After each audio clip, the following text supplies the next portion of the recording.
श्री शिवाय नमस्तुभ्यम। महाराज, क्या कभी आपने ये सोचा है कि हमें प्रतिदिन की पूजा में कौन सी आरती करनी चाहिए? देखिए, जो भी माताएं बहनें प्रतिदिन भगवान का पूजन करती हैं, उनके मन में ये प्रश्न जरूर आया होगा कि हमें रोज की पूजा में कौन सी आरती करना चाहिए, कौन सी ऐसी आरती गानी चाहिए जिससे कि भगवान हमारी पूजा को स्वीकार करें, और पूजा करते समय हमें किन नियमों का पालन करना चाहिए। तो महाराज, इन सभी सवालों के जवाब आपको इस छोटी सी वीडियो के माध्यम से मिलने वाले हैं। तो देखिए, घर की जो माताएं बहनें होती हैं वो अधिकांश घर में पूजा पाठ करती हैं, यानी कि भगवान को प्रसन्न करने का कार्य करती हैं। तो सभी माताएं बहनें इस वीडियो को जरूर देखें ताकि आपको भी इन सभी सवालों के जवाब मिल सके। क्योंकि भक्तों, कहीं ना कहीं अगर आपसे पूजन के दौरान कोई गलती भी हो रही होगी तो आप भी अपनी इस गलती को सुधार सके। देखिए, जो भी लोग अपने घर पर रोजाना पूजन करते हैं, भगवान की आरती करते हैं, तो आप सभी ये वीडियो पूरा जरूर देखें। तो देखिए भक्तों, अधिकांश लोग सुबह भगवान को स्नान कराते हैं और शाम को दिया लगाते हैं, और सुबह और शाम हम आरती जरूर करते हैं। तो सवाल यही आता है कि हमें पूजन के दौरान कौन सी ऐसी आरती करनी चाहिए जिससे कि हम सभी देवी देवताओं को प्रसन्न कर सकें और सभी भगवानों का भी हमें आशीर्वाद मिल सके। तो क्या रोज के पूजन में आरती गाना जरूरी है? और आरती के बाद क्या हमें कोई मंत्र भी बोलना चाहिए? तो चलिए भक्तों, सबसे पहले जानते हैं कि समय की कमी में, यानी कि यदि आपके पास समय कम है तो कौन सी आरती करनी चाहिए। तो देखिए, ऐसा तो कोई नहीं होगा कि जो रोज बिना पूजन के ही काम से निकल जाता होगा। कहने का अर्थ है सभी रोज पूजन जरूर करते होंगे। तो देखिए, जो लोग सुबह किसी कार्य के लिए जाते हैं या फिर नौकरी पर जाते हैं तो उन्हें भी आरती जरूर करनी चाहिए, लेकिन आरती थोड़ी बड़ी होती है जिसमें आपको समय भी लग सकता है। पर पूजन के समय आरती करना बेहद ही अच्छा माना जाता है। लेकिन यदि आपके पास आरती के लिए समय नहीं है तो फिर नियम क्या कहता है, सबसे पहले हम इस बारे में जान लेते हैं। उसके बाद हम जानेंगे जो माताएं बहनें घर पर रहती हैं, पूजन पाठ में विशेष ध्यान देती हैं, तो उनके लिए पूजन पाठ के दौरान कौन सी आरती अच्छी मानी जाएगी, इस बारे में हम जानेंगे। तो देखो, यदि आपकी कोई मजबूरी है, सुबह सुबह जल्दी में आपको काम करके और नौकरी के लिए या अन्य कार्य के लिए जाना होता है। देखिए, सुबह किसी भी नौकरी के लिए या ड्यूटी के लिए सभी महिलाओं को भी जाना होता है और पुरुषों को भी जाना होता है।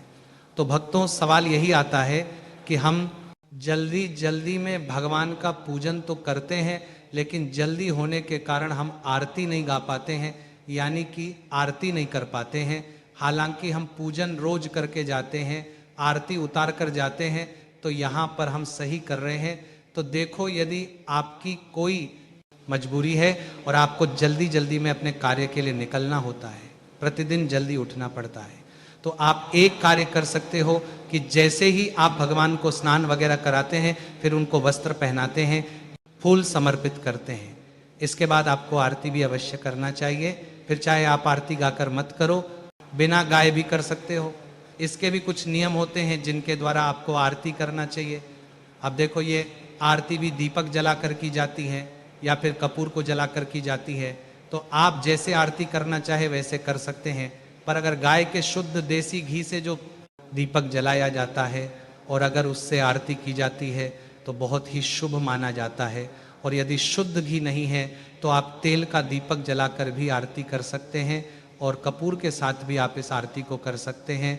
पर बिना आरती किए आपको भगवान की पूजा नहीं करनी चाहिए, क्योंकि ऐसा करने से आपकी जो पूजा है वो स्वीकार नहीं होती है। तो आपको बिना आरती गाए ही ये आरती कर लेनी है। तो इस आरती को करने के लिए आपकी जो पूजा की थाली है या फिर जो आपने दीपक जलाया हुआ था, उसी से आपको ये आरती करनी है। तो देखिए भक्तों, सबसे पहले तो आपको जो दीपक आपने जलाया था, जो पूजन की थाली थी, इसे आपको भगवान के सामने 7 बार घुमाना है। तो हमें सभी भगवानों की आरती करनी चाहिए। यदि हम बिना आरती गाए आरती कर रहे हैं तो इससे भी भगवान हमारी पूजा को स्वीकार जरूर करते हैं।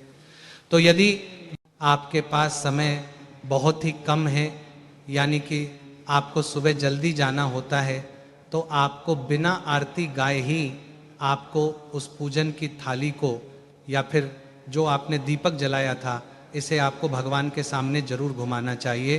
तो आपको कम से कम 7 बार उस पूजन की थाली से या दीपक से भगवान की आरती जरूर उतारनी चाहिए।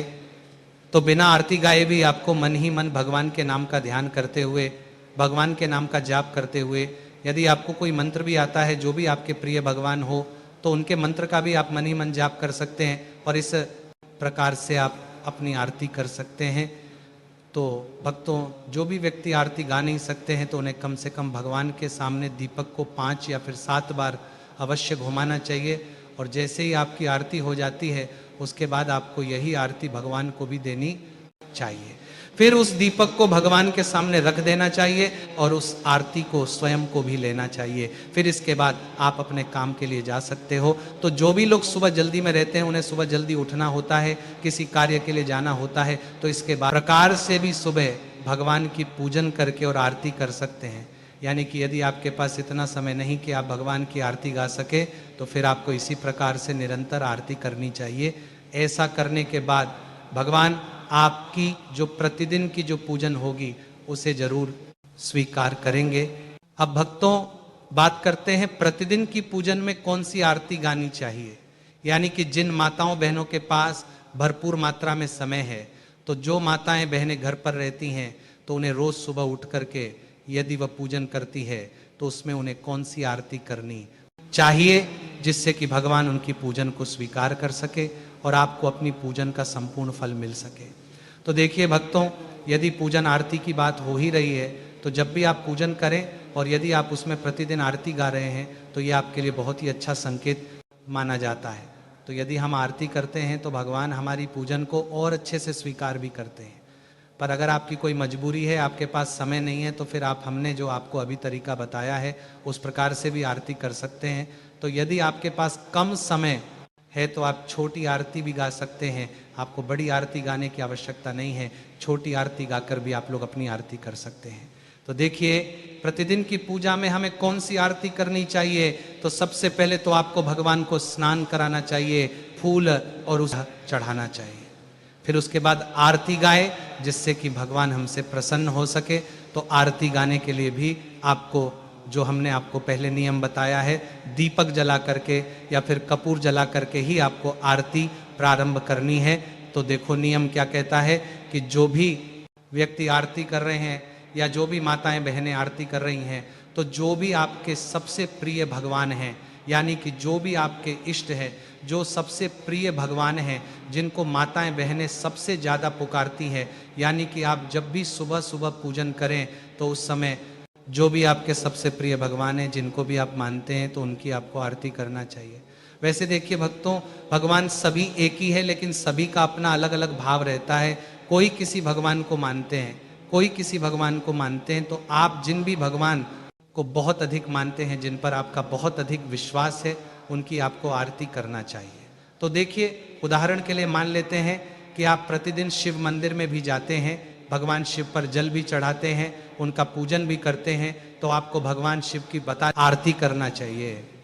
अब आपको ऐसा नहीं करना है कि एक दिन तो आपने शिव जी की आरती कर ली, दूसरे दिन आपने कृष्ण जी की आरती कर ली, तीसरे दिन अपने भगवान विष्णु जी की आरती कर ली, चौथे दिन अपने माँ लक्ष्मी की आरती कर ली। तो आपको यहाँ पर ऐसा नहीं करना है, क्योंकि भगवान सभी एक ही है। हमारे मानने का केवल भाव अलग अलग हो सकता है, ईश्वर एक ही है। तो यहाँ पर यदि आप शिव जी की आरती भी गाते हैं तो सभी देवी देवता आपसे प्रसन्न रहते हैं, कोई भी आपसे नाराज नहीं रहेगा, क्योंकि सभी देवता एक ही हैं, सभी भगवान एक ही है। लेकिन जब आप शिव जी की आरती गा रहे हैं तो केवल आपको ऐसा नहीं करना है कि आप शिव जी की ही आरती उतार रहे हैं, आपको आरती गाते हुए सभी भगवानों की आरती उतारनी चाहिए।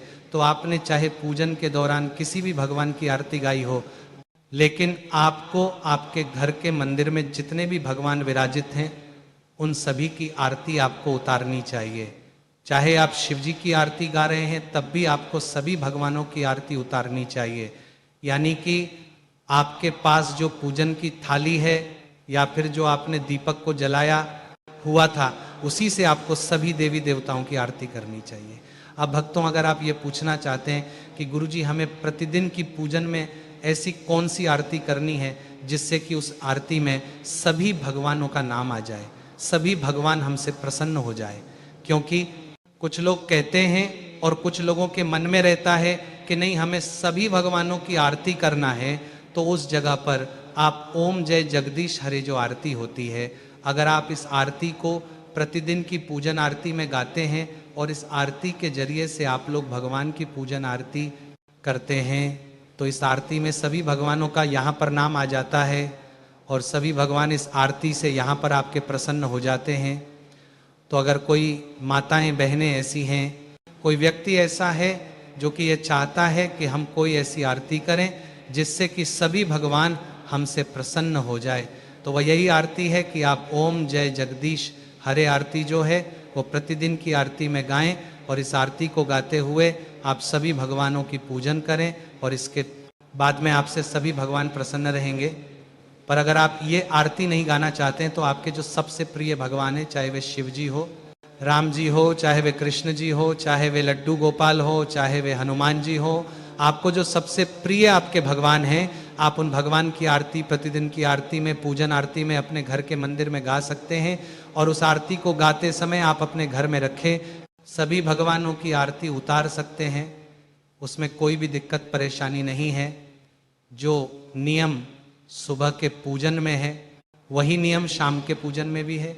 अगर आप लोग शाम के समय आरती गाना चाहते हैं तो आप शाम के समय भी गा सकते हैं, पर अगर आपका मन नहीं रहता है शाम के समय पूजन आरती गाने का, क्योंकि सुबह के समय हमारा मन ज़्यादा लगता है आरती गाने के लिए, तो अगर आपका शाम के समय मन नहीं लगता है तो आप शाम के समय भगवान की आरती उतार सकते हो बिना आरती गाए। 5 से 7 बार भगवान की आप आरती उतार कर शाम के समय भगवान की आरती उतार सकते हो। पर अगर आप लोग शाम के समय भी आरती गाना चाहते हैं तो और अच्छी बात है, दिया करते समय आपके पास जो आरती की थाली है उससे भगवान की आरती उतार कर आप आरती गा सकते हैं। तो भक्तों, अब हम आशा करते हैं कि आप सभी को आपके प्रश्न का जवाब मिल गया होगा कि प्रतिदिन की पूजन में हमें कौन सी आरती करना चाहिए। अब भक्तों, जिनके मन में ये है कि उनको पूरे भगवानों की यहाँ पर आरती करनी है तो वह ओम जय जगदीश हरे आरती कर सकते हैं, जिसमें सभी भगवानों का नाम आ जाएगा। और अगर आपके पास समय है तो आप जितनी चाहे उतनी भगवानों की यहाँ पर आरती कर सकते हैं। पर जब तक आरती गाएंगे, जब तक आपके घर की घंटी भी बजनी चाहिए और जब तक आपकी आरती की थाली भी भगवान के सामने घूमती रहनी चाहिए। यही नियम रहता है पूजा का। अब भक्तों, ये बात हो गई हमारी पूजन आरती की, जिसमें हमने आरती उतार कर भगवान को भी आरती दे दी और खुद भी आरती ले ली। अब इसके बाद हमें प्रतिदिन की पूजन में कौन से मंत्रों का जाप जरूर करना चाहिए जिससे कि भगवान हमसे प्रसन्न हो। तो देखिए भक्तों, आप लोग प्रतिदिन की पूजन जप कर लेते हैं तो उसके बाद में बहुत सारे लोग हैं जो कि मंत्रों का जाप करते हैं। तो आखिर हमें कौन से मंत्रों का जाप करना चाहिए? तो देखो, यहाँ पर भी वही एक बात आती है कि आप लोगों को सबसे प्रिय जो आपके भगवान हैं, सब आपके जो इष्ट भगवान हैं, तो उन भगवान का कोई भी एक मंत्र लेकर आपको उस मंत्र का जाप जो है प्रतिदिन की पूजन आरती के बाद करना चाहिए। अगर आपके पास समय है तब, अगर आपके पास समय नहीं है तो आप उस मंत्र का 1 बार, 2 बार, 5 बार, 10 बार भी जाप कर सकते हो। और अगर आपके पास समय है तो आप उस मंत्र की 108 माला करोगे तो बहुत ज़्यादा अच्छा रहता है। तो भक्तों, हमें उसकी 108 माला ही यहाँ पर करनी होती है। जैसा कि उदाहरण के लिए हमें भगवान शिव जी बहुत प्रिय हैं, हम भगवान शिव जी को बहुत मानते हैं, तो हम ओम नमः शिवाय का जाप यहाँ पर कर सकते हैं या भगवान शिव जी के कोई भी एक मंत्र का जाप कर सकते हैं। हमें भगवान कृष्ण जी ज़्यादा पसंद है तो हम उनके कोई एक मंत्र का जाप कर सकते हैं। प्रतिदिन मंत्र एक ही होना चाहिए, मंत्र आपको बदलना नहीं चाहिए। तो पूजन आरती करने के बाद जो है मंत्रों का जाप भी आप लोग कर सकते हैं। बस जो भगवान आपको सबसे ज़्यादा प्रिय हैं आप उन भगवान के मंत्रों का जाप कर सकते हैं। तो भक्तों, यदि वीडियो से जुड़ी जानकारी आपको पसंद आई हो तो वीडियो को लाइक करें और चैनल को सब्सक्राइब करें और कमेंट में ये ज़रूर बताएं कि आप ये वीडियो कहाँ से देख रहे हैं। धन्यवाद।